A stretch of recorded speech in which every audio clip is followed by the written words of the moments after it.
Good afternoon, everybody. So basically, I wanted to thank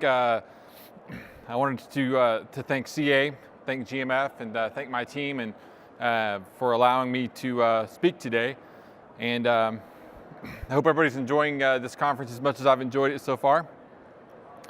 So this talk is going to be about the journey of GM Financial, the continuous delivery journey. And so our agenda today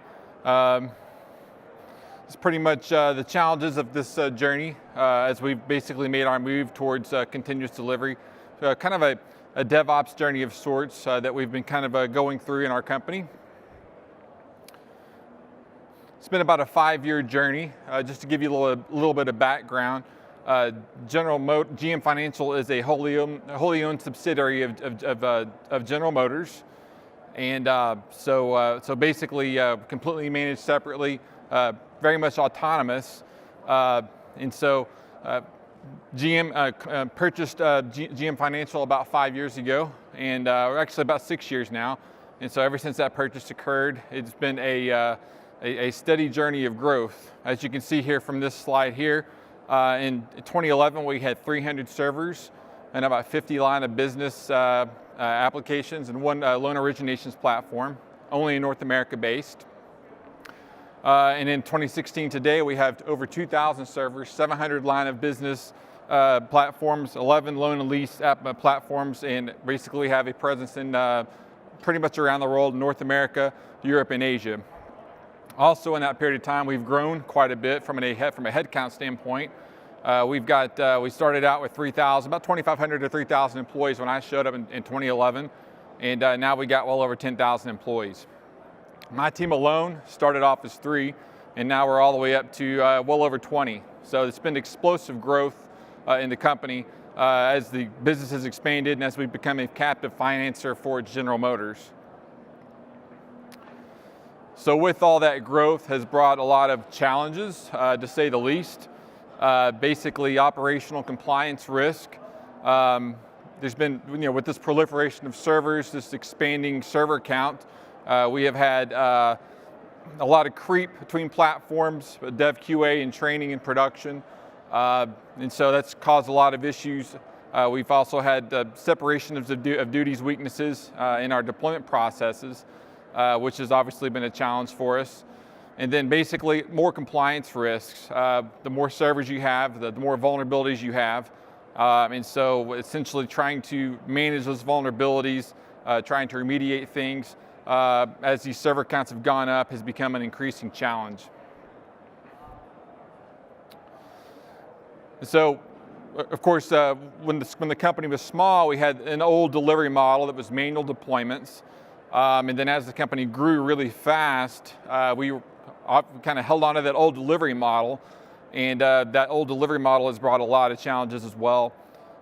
Long manual deployments, very poor tracking of these deployments, poor documentation, and a real proliferation of tribal knowledge across teams. Teams not really sharing well. A traditional siloed company model, of course. And then human error, of course, comes with all that as well. When you have manual processes and a lot of silos and people not communicating, there's a tendency to have a lot of human error possible. And then essentially employee heroics. All these long deployments cause, a lot of heroic type activity, which leads to burnout. And I can tell you from experience, the team that I've been managing all these years, it can grind you up like powder if you're not careful. So that's what the heroics does. There's a lot of burnout involved. So it was this way with when we were smaller, and now obviously bigger. We still have the same process, and so we pretty much all this has pretty much led to a compromised ability to deliver for the business. So just too many systems, too much complexity. Too much of everything. And so we got to this place, this kind of vicious cycle of throwing more and more bodies at bad process, which not sustainable. So all of these challenges really kind of led us to a need to have a change of IT mindset. Between ops and dev, a collective vision has kind of begun to take shape. We knew the key to the business value was software delivery. We knew we needed to increase velocity and quality in delivering our software. And so it really became clear to us we needed to start thinking and acting like a software company if we were ever going to deliver for our stakeholders. And so DevOps, our sort of continuous delivery DevOps journey, it's been interesting in this company. A lot of companies, it'll start up in development. Ours kind of began in operations, which is a little weird, a little bit different. But you know, I've got a partner in development, I got a partner in QA, and so we've been sort of forging ahead together. Being a little bit smaller when we started this movement has given us some benefits. We've been able to move a lot quicker than some bigger companies. So part of the changing IT mindset is to stop and sharpen the axe. This is one of my favorite sayings of Abraham Lincoln. It's not only a Lincoln quote, but it comes from the seven Habits of a Highly Effective People, which is a Stephen Covey book. But the concept is this: regular breaks to sharpen your axe maintains efficiency with each swing of the axe. So the more you neglect sharpening the axe, the more bodies you have to throw at this tree cutting business to maintain the same level of output. So sharpening the axe translates to stopping your process long enough to improve it, and not doing this leads to waste and technical debt. So you can also think of a dull axe as a constraint, if for any of you who are familiar with the theory of constraints. And so I can tell you that this is a huge struggle we have as a company. I suspect it's probably a struggle that others have in other companies. You get so busy trying to deliver for stakeholders that you just never take that time to stop and improve your processes.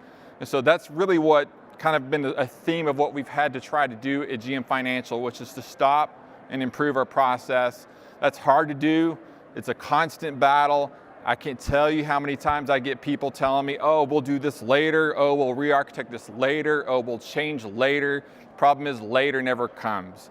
And so, this concept of technical debt and waste just kind of continues to proliferate. We're trying to break that cycle. That's kind of what this movement's all about. But that's one of the biggest challenges we have. So to shift to sharpen the axe, we started to take the time to improve our processes between development and operations. So in 2014, it was really about a growing awareness of the severity of our problems and the need to get better at the business of doing IT. We became aware of this, and it also at the same time in 2014, that's when a lot of us kind of started becoming aware of this thing called DevOps. In 2015, we began sort of this basic script-driven automation model where we would, basic, scripts, not really a whole lot of tooling, and then also at the end of 2015, we did our release automation POC. And then in 2016, we actually did the formal adoption for release automation, and then a sort of tooling ecosystem began to take shape. So the initial results of our implementation of CA release automation, basically we had a POC, and in the POC we basically proved out and discovered some considerable improvements in our process. We went from 1 to 2 hour manual deployments to deployments occurring in just 3 minutes. I mean, it was just off the charts improvements in our deployment timeframes. So here's where we're at a year mark. And just to back up just slightly for a second, the POC occurred really in 2015. The adoption occurred late 2015. We began our adoption formally really in January. So we're not quite at a year mark. I think we're at about, 11 months or so. But this is really kind of where we're at this point. We're still integrating a lot of our platforms. I'd say we're about 40% there. We're doing a lot of tokenizing and standardization. And we're doing a lot of ServiceNow integration pieces. We just recently did some of this first successful QA integration of ServiceNow. Basically what that means is you can open a request in QA, and once all the approvals are completed, you actually go to QA with your deployment. And so the next step for us is going to be to do the same thing with production deployments, and that's going to involve change management and the change tickets in ServiceNow. In addition to that, we're doing a lot of socializing of capabilities. Obviously we know what we're doing, but a lot of the development teams know what we're doing, but it's always kind of amazing to me how many people out there don't really know what we're doing yet. So we're trying to, that's kind of my job, to socialize, help people understand what we're doing. We're also considering doing some road shows in the company. We're also considering getting the business involved and helping them understand our ability to be a little more agile with our deployments. So that's a lot of our current focus. So here's some of the metrics of what we've been able to accomplish in the past 11 months. And of course, these numbers are really as of October. Even since we've put these numbers together, we've seen even more acceleration and more really positive numbers. You can see we've already done over 10,000 deployments. I think that number is over 12,000 deployments now. And our average deployment time frame takes 3 to 5 minutes. So before doing all this, of course, we couldn't even dream of this kind of capability before we implemented CA release automation. You can also see that we have a nice healthy shift left. We're doing significantly more deployments in development and QA, kind of that fail fast, fail early type of model. And of course, the agility that we have here with the ability to move really fast, it's just awesome. And just as kind of an aside, GMF has a project called SSP. That project, you can think of that as our Phoenix project. It's been a org-wide IT effort to execute this project this year, and I can tell you that CA release automation was a pivotal part of this project. There's no way we could have succeeded without it. And so we just achieved one of our big milestones here recently for that particular project, and CARA was right in the middle of it. So, and our team actually was the one that actually got everything done quickly, and we're waiting for everybody else. And so, hey, that's awesome. So while we were doing all the stuff in the release processes and the deployment automation side, the QA teams, they were busy doing their part. They've also been in the middle of doing a lot of adoption of the CA QA tools. So essentially, they've been doing an implementation of test data management. They've been moving towards automated, sanitized data, and they've been doing a lot of cross-platform data synchronization capabilities. I think in this area, and I know that my counterpart Wes would agree with me, we have tremendous opportunities. I would say the opportunities at GMF right now in QA from a test automation standpoint are bigger than what we're doing in release automation. There's just tremendous opportunities. There's also a lot of complex inter-platform vendor callouts that we have on our platforms that service virtualization is going to play a key role in, and it's already beginning to give us a lot of lift. So the QA pieces are really critical. In fact, what we're doing is only half of it. Without the QA pieces, we really aren't going to have this CI/CD pipeline. So basically, we have a roadmap to a desired state. I've kind of given you an idea of kind of where we're at, and this is kind of where we want to go. Like I mentioned earlier, we want to have end-to-end ServiceNow integrated production deployments. We want to build a deploy anytime with rolling deployments. We want to have the end-to-end automated testing and validation, again, back to what we're doing in the QA side. And then we want full integration in with project management, project tracking and auditing through our pipeline, and then release management capabilities. There's a lot of the tooling in the CA portfolio that we're still interested in pursuing. And so obviously some of these additional things that are on our roadmap, we're going to be looking at CA tooling and solutions to help us accomplish. And so basically, like I've mentioned a couple times, this is a journey. In my opinion, we're still really early. We're in the plumbing phase of what it means to build out a CI/CD pipeline. There's still a whole lot of work for us to do. Essentially, we're going to be doing some stuff on the operations side with infrastructure as code. That's some of our next goals. In fact, in Q1 of this next year, we're launching a large Puppet project to that end. We have visions, like a lot of companies do, to get into the application virtualization game with microservices and containers. And then, of course, we would like to pursue some hybrid cloud models at some point. We have some culture change that needs to occur in GM Financial to kind of get more towards that hybrid cloud model. But a lot of us in the operations side and even in the development side, this is something we all really want to see. And so roadblocks along the way. There's a lot of roadblocks to potential success. And so here's just a number of them I'd like to kind of walk through with you guys real quick. So challenge the culture, team silos, and status quo. We got to encourage communication, collaboration, sharing, and to reinforce the reason why we're all here. I see this a lot. You know, we're a traditional enterprise IT organization. There's traditional team silos here, and it's real easy for teams to kind of get stuck down in their silos and lose track of the big picture of why we're here, what this is all about. So that's kind of my job as a leader, to kind of challenge that status quo, kind of push the culture, challenge the siloed mentality, get people to cross-collaborate a lot more, and so that's a big challenge for us. Executizing the DevOps message. I love the word DevOps, but to me it's a little bit overused, and so there's a risk of people kind of forgetting what it means because it's used so much.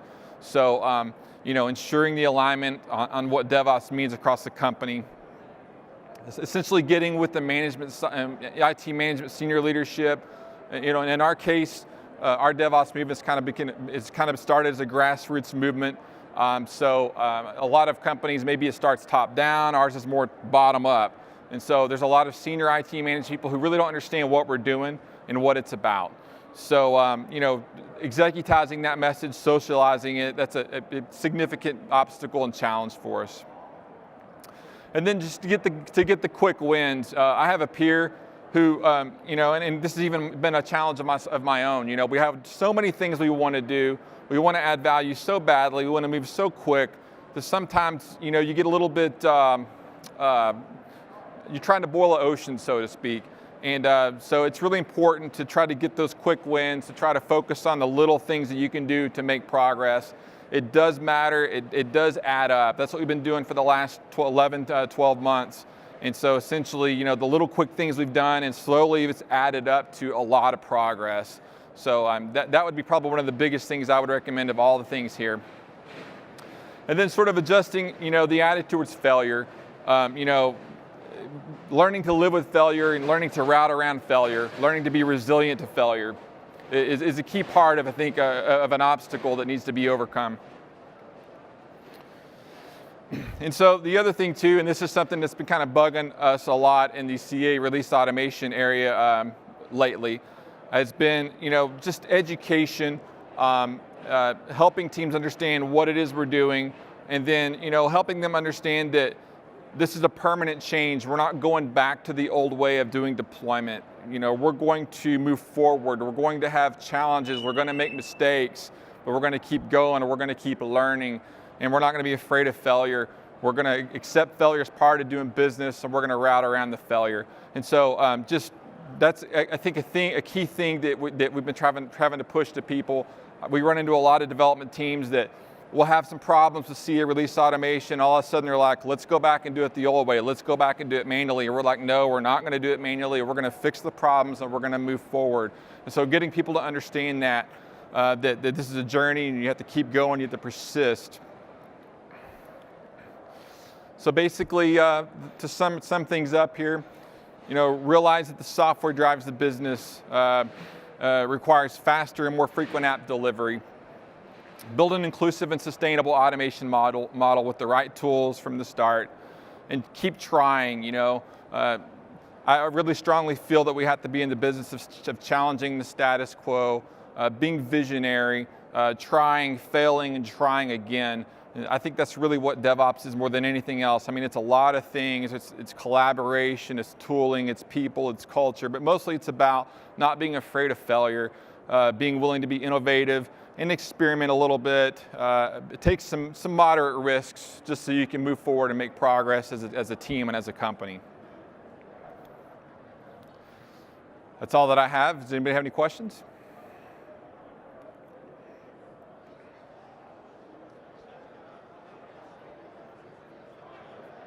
If you do not have questions, if you have any questions after we get done here, you can certainly hit me up and I can be glad to answer them off to the side.